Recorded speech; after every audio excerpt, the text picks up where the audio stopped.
আবারও ফিরে এসেছি একটা রান্নার ভিডিও নিয়ে। আজকে আমরা রান্নাবো বিফ।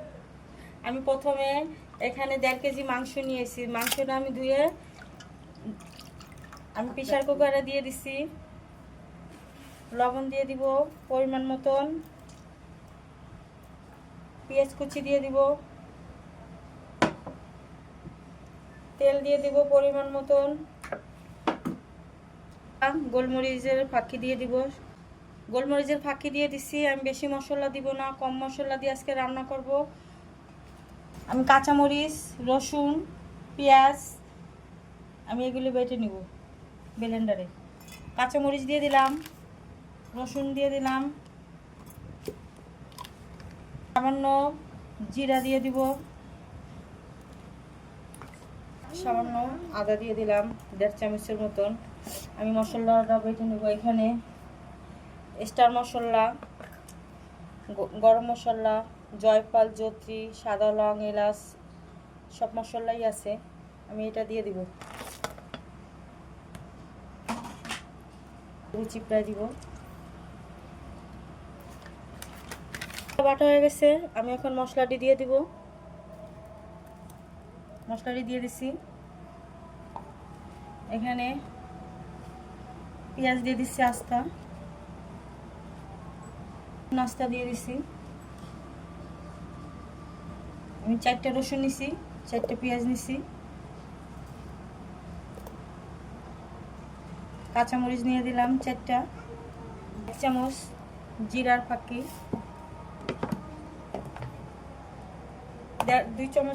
2 চামচ বাদাম বাটা 1 চামচের মতো, আদামক 1 কেজি, আধা কেজির মতো গরুর দুধ মাখাই নিব। কত সুন্দর কালার হয়েছে। আমি এখন এই দুধটা দিয়ে দিব। আমি পানি দিব না মাংসটার ভিতরে, গরম করে রাখছি দুধটা।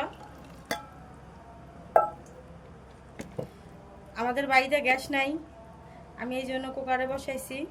এখানে আধা ঘন্টার বেশি লাগবে, হাতে সময় নাই বিদায় আমি এখানে কুকারে বসেছি। এখানে 1 পোয়ার মতন আলু নিয়েছি আস্তা, আমি আলুটি দিয়ে দেব।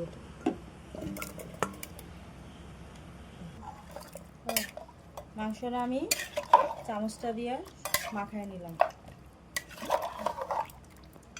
আপনারা এইভাবেই রান্না করবেন। পাকিস্তানি রেসিপি, বিফ রেসিপি পাকিস্তানে এইভাবে রান্না করে।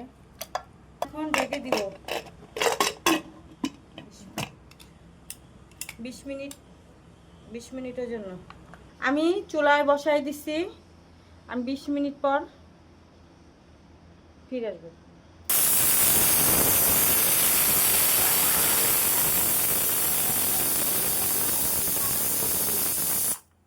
ফিরে আসলাম 20 মিনিট পর। 20 মিনিটের বেশি রেখেছি। এখন আমি দেখবো যে এটা কেমন হয়েছে। দেখেন মাংসের হাড্ডি বেড়ে গেছে, মাংস গলে গেছে, হাড্ডি আলাদা হয়ে গেছে, আলুও গলে গেছে, কত সুন্দর হয়েছে। আমাদের বিফ, এটা পাকিস্তানি এইভাবে রান্না করে, আমরা এইভাবে রান্না করছি। আপনারা এইভাবে রান্নবেন, খেয়ে দেখবেন, কমেন্টে জানাবেন। আমাদের ভিডিওটা যদি ভালো লাগে তাহলে লাইক, শেয়ার, সাবস্ক্রাইব করে দিবেন। আর কমেন্টে অনেক বেশি করে কমেন্ট করবেন, আমরা কমেন্টের উত্তর দিব। আর মাংসটা খেতে অনেক স্বাদই হয়েছে, মাংসটা গলে গেছে, অনেক মজা। দেখেন কত সুন্দর হয়েছে। আপনারা রান্নবেন, রান্না করে খাবেন। আর এটা পরোটা দিয়ে, সাদা পোলাও, সাদা ভাতেও ভালো লাগে, যে যেভাবে খান ভালো লাগবে। আল্লাহ হাফেজ।